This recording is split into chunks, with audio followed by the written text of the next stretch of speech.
ज्येष्ठांच्या आहाराविषयी काळजी घेतली, पण जेवतानाही काही काळजी घेणं आवश्यक असतं.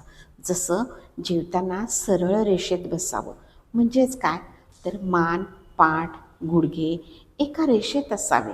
म्हणजेच गिळण्यास त्रास होत नाही. अन्न प्रकाराचीही काळजी घ्यावी.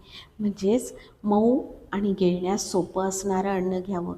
गरम गरम अन्न असेल म्हणजेच भाजण्याची शक्यता असते, तर ते थोडं थंड होऊ द्यावं. आणि गिळण्यास त्रास असेल तर सेमी सॉलिड पदार्थ असावे. आणि तेलकट, मसालेदार आणि खूप कोरडे अन्न घेऊ नये.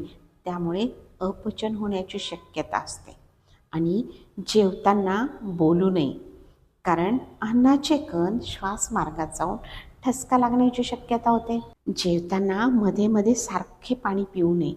आणि बोटांची ग्रीप बसत नसेल, घास पूर्णपणे घेता येणे शक्य नसेल, तर जेवताना चमच्याचा वापर करावा.